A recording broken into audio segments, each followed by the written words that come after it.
तो मेरे पति एक बार दवाई लेने जा रहे थे रात के समय, तो बहुत भारी उनका एक्सीडेंट हो गया। उनकी गाड़ी को स्कूटर घसीटती हुई बहुत दूर लेकर गई और अर्ध मूर्छित अवस्था में छोड़ दिया। किसी का फ़ोन आया हम लोगों को कि मेयो हॉस्पिटल में आपके घर के भई प्रेम जी ऐसे-ऐसे मुर्दे घर में उन्हें डाल दिया और अंतिम दर्शन के लिए आओ। तो मैंने दोनों मुट्ठियाँ बंद कर ली अपनी और गुरु जी के चरणों को याद किया। गुरु गोबिंद सिंह की एक स्टोरी महाराज जी हमारे सुनाते थे कि गुरु के चरणों का ध्यान किया था तो उनको किसी ने तीर मारे थे आँखों में, तो वो तीर गुरु चरणों में लगे थे। तो वही बात मन में मस्तिष्क में थी कि मैं अपने गुरु नहीं इनको कुछ नहीं हो सकता, इनको कुछ नहीं हो सकता। तो मुझे मेरे जेठ परिवार के लोग ले गए पति से मिलाने के लिए, बोले अंतिम दर्शन करने हैं आपको। मैंने जाके जैसे ही इनके इनके पास गई और बोला बाहर से ही बोला ओम नमः शिवाय, तो एकदम कोमा में इनके मुँह से बहुत ज़ोर से आवाज़ निकली ओम नमः शिवाय। मुर्दे घर से निकाले इनको हॉस्पिटल में ले गए। ये सत्य घटना है मेरे जीवन की और बहुत पवित्र घटना है। वहाँ से फिर इनको हम दूसरे बड़े हॉस्पिटल में ले गए और उनको पुनर्जन्म मिला। उसके बाद उन्होंने आज तक कोई गोली नहीं खाई, कोई टैबलेट नहीं खाई। एकदम स्वस्थ हैं, अच्छे हैं, ध्यान करते हैं। अभी 79 के हैं वो। बहुत केयर किए, 6 महीने लगे थे इनको ठीक करने में। वो मेरे जीवन में बहुत बड़ा चैलेंज आया था। बहुत एकांतवास करके मैंने इनकी सेवा की थी। तो उस समय पे जैसे एक होता है कि घर के जो मुखिया होते हैं, उन्हीं से पूरा परिवार चलता है। तो उस समय पे क्या आपको कुछ आर्थिक परेशानी का सामना करना पड़ा? नहीं, नहीं, जॉइंट परिवार था, जेठ बहुत अच्छे थे। पूरी व्यवस्था कर देते थे बिना बोले।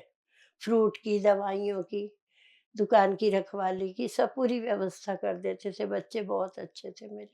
जेठ के बच्चे भी बहुत अच्छे थे सब। सबने मिल के पता ही नहीं चला समय का, पर चैलेंज था क्योंकि उनके प्राणों पर बन आई थी। तो ऐसा लगता है मुझे कि परमपिता परमेश्वर से मैंने जो प्यार किया, उसके प्यार के बदले में उन्होंने मुझे लौटाया पति। ऐसा महसूस होता था, अनुभव होता था। जी, तो आपकी आगे की यात्रा जानना चाहेंगे मैम? हाँ जी। आगे फिर आपके जीवन में जब आपके हस्बैंड ठीक हो गए, उसके बाद क्या हुआ?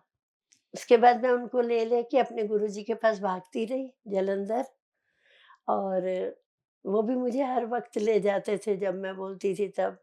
जैसे विवेकानंद जी, रामकृष्ण जी के पास भागते थे, ऐसे मैं उनके पास भागती रही। तो वो भी बहुत छोटी एज में चले गए थे, 58 में हमारे गुरुजी और महसूस होता था कि कोई शक्ति है, कोई ऊर्जा है, जो मुझे खींच रही है। परिवार में से जॉइंट परिवार में से निकल के जाना बहुत कठिन होता था, पर मैं पहुँच जाती थी गुरुजी के पास। छोटे वाले के लिए मैं आपको एक अपना अनुभव सुनाती हूँ। मेरा बड़ा बेटा ज़्यादा पढ़ नहीं सका था, उसको दुकान में लगा दिए थे, तो ज़्यादा पढ़ाई नहीं कर पाया था, बीए ही किया और बिटिया ने भी बीकॉम की। तो मेरी इच्छा थी कि मेरा एक बेटा पढ़ जाए। अच्छी पढ़ाई कर ले जिससे कभी ऐसा कोई अवसर आए जीवन में तो खड़ा हो कोई पढ़ा लिखा बच्चा। पता नहीं मेरी अंदर से आध्यात्मिकता ऐसी थी या अपनी स्वशक्ति बोल सकते हैं हम या एक ऊर्जा भगवान की कह सकते हैं। तो मेरी हर तमन्ना को भगवान ने हमेशा पूरा किया। आशीष को दुकान में बैठा दिए थे इन लोगों ने, सेंचुरी कॉटन की दुकान में।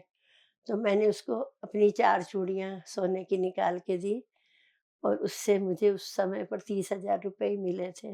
गोल्ड सस्ता था। तो वो 30,000 मैंने उसके हाथ में रखे और भाग जा बोला पूना पढ़ाई करने के लिए तो। बाकी आगे का खर्चा अपने आप जेठ जी देंगे, तेरे पापा देंगे, ये लेके तू भाग जा। वो 30,000 रुपए लेके गया वो बच्चा और आज इतनी ऊँचाइयों पे है, पूरे परिवार को सँभाल रहा है।